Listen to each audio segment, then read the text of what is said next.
NM speaker کے سامعین السلام علیکم۔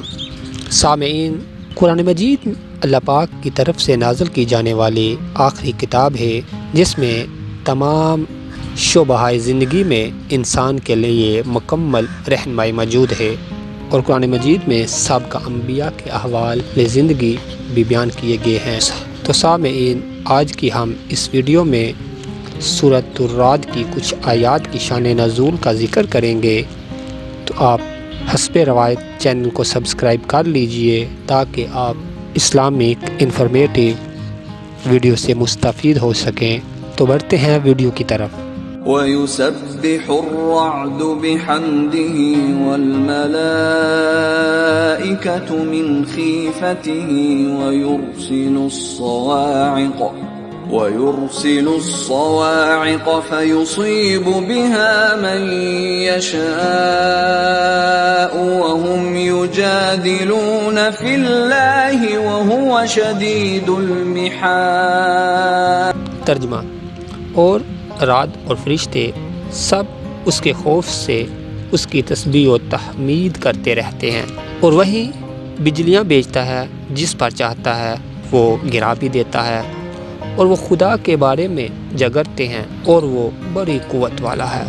اس آیت کا شان نزول کچھ اس طرح ہے، جو نصر بن ابی نصر واز نے ابو سعید عبداللہ بن محمد بن نصیر سے، اس نے محمد بن ایوب رازی سے، اس نے عبداللہ بن عبدالوہاب سے، اس نے علی بن ابی سارہ شیبانی سے، اس نے ثابت سے، اور اس نے انس بن مالک سے روایت کر کے خبر دی کہ رسول اللہ صلی اللہ علیہ وآلہ وسلم نے ایک مرتبہ ایک آدمی کو فرعون عرب کے ایک شخص کی طرف بھیجا۔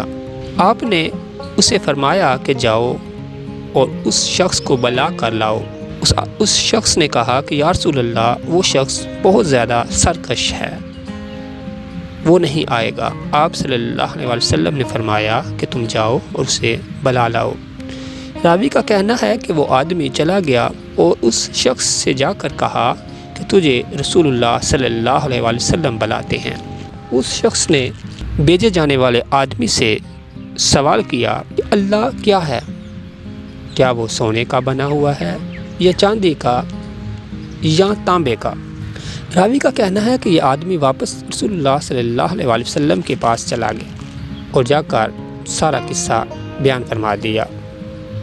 آپ صلی اللہ علیہ وسلم نے اس کو دوبارہ بھیجا، جاؤ اسے بلا کر لاؤ۔ اس آدمی نے دوبارہ وہی سوال دہرائے۔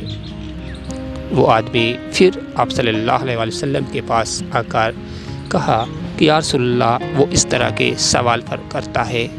آپ صلی اللہ علیہ وسلم نے فرمایا دوبارہ جاؤ اور اسے بلا کر لاؤ۔ وہ آدمی دوبارہ گیا اور کہا کہ تمہیں رسول اللہ صلی اللہ علیہ وسلم بلاتے ہیں۔ اس آدمی نے دوبارہ وہی بات دہرائی۔ راوی کا کہنا ہے کہ ابھی وہ بات کر ہی رہا تھا کہ اللہ تعالیٰ نے اس کے سر کے گرد ایک بجلی بھیجی۔ یہ بجلی اس قدر کھڑکی جس سے اس شخص کے سر کی کھوپڑی اڑا دی گئی۔ اس پر اللہ تعالیٰ نے یہ آیت نازل کی۔ ایک دوسری روایت جو ابو صالح ابن جریر اور ابن یزید اور ابن زید کی روایت ہے، جو انہوں نے ابن عباس رضی اللہ تعالیٰ عنہ سے نقل کی کہ یہ آیت اور اس آیت سے پہلے والی آیت عامر بن طفیل اور اربد بن ربیہ کے بارے میں نازل ہوئی ہے۔ اس کا شان نزول کچھ یوں ہے کہ یہ لوگ رسول اللہ صلی اللہ علیہ وسلم کے پاس جانے کے ارادے سے آئے۔ صحابہ کرام میں سے ایک صحابی نے کہا کہ یا رسول اللہ صلی اللہ علیہ وسلم، یہ عامر بن طفیل ہے۔ آپ نے فرمایا اسے آنے دو، اگر اللہ نے اس کے ساتھ بھلائی کرنا چاہا تو وہ اس سے ہدایت دے گا۔ چنانچہ وہ آگے بڑھا اور آپ کے پاس کھڑا ہوا۔ اس نے کہا کہ اے محمد، اگر میں اسلام قبول کر لوں تو آپ مجھے کیا دیں گے؟ آپ نے فرمایا تمہیں بھی وہ کچھ ملے گا جو مسلمانوں کو، اور تمہارے فرائض بھی وہی ہوں گے جو دوسرے مسلمانوں کے۔ اس نے کہا کہ آپ اپنی وفات کے بعد اختیارات اور اقتدار مجھے دے دیں۔ آپ نے فرمایا کہ نہیں، یہ میرے اختیار کی بات نہیں، یہ اللہ کے بس میں ہے، یہ اللہ کے اختیار میں ہے، وہ جسے چاہے دے دے۔ اس نے کہا کہ پھر آپ مجھے بادیہ کی حکومت دیں اور خود شہری حکومت سنبھال لیں۔ آپ نے فرمایا کہ نہیں۔ اس پر عمر نے کہا کہ آپ مجھے کیا دیتے ہیں؟ اس پر اس آدمی نے کہا تو آپ مجھے کیا دیتے ہیں؟ آپ نے فرمایا کہ میں تمہیں ایک گھوڑوں کا ریوڑ دیتا ہوں جس پر سوار ہو کر تم جہاد کیا کرو گے۔ اس نے کہا کہ کیا یہ میرے پاس نہیں ہے؟ اس نے اربد بن ربیہ سے کہہ رکھا تھا کہ جب تم دیکھو کہ میں نے رسول اللہ صلی اللہ علیہ وسلم کو باتوں میں لگا رکھا ہے تو ان کے پیچھے سے آ کر ان پر تلوار سے وار کر دینا۔ عامر رسول اللہ صلی اللہ علیہ وسلم سے تکرار اور سوال و جواب کرتا رہا اور اربد نبی کریم صلی اللہ علیہ وسلم کے پیچھے پلٹا تاکہ آپ پر وار کر سکے۔ رسول اللہ صلی اللہ علیہ وسلم کا اس طرف دھیان ہوا اور آپ نے اربد کو دیکھا۔ آپ نے دعا کی، اے اللہ تو ان دونوں کے لیے میری طرف سے کافی ہے، جیسے تو چاہے۔ اللہ تعالیٰ نے اربد کے اوپر زوردار بجلی بھیجی۔ یہ سخت گرمی کے دن تھے، اس کرک نے اسے جلا کر راکھ کر دی۔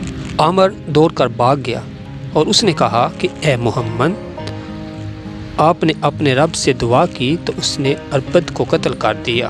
اب میں آپ پر سرکش نوجوانوں کے ساتھ حملہ کروں گا۔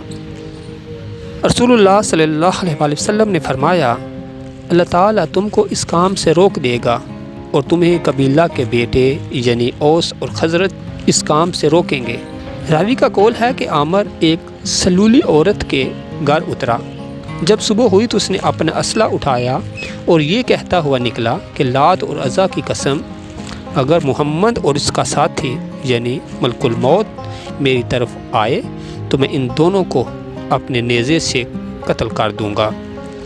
جب اللہ تعالیٰ نے اس کی یہ حالت دیکھی تو اس نے ایک فرشتہ بھیجا جس نے اپنے پر سے اسے چپٹا مارا اور اسے خاک میں رون ڈالا۔ اس کے دونوں گھٹنوں میں سے فوراً ایک دودھ ابھرا۔ وہ واپس سلولی عورت کے گھر کی طرف لپٹا اور وہیں مر گیا۔ اللہ تعالیٰ نے اس کے بارے میں یہ قصہ نازل فرمایا ہے۔ صدق اللہ العظیم و صدق رسولہ النبی الکریم۔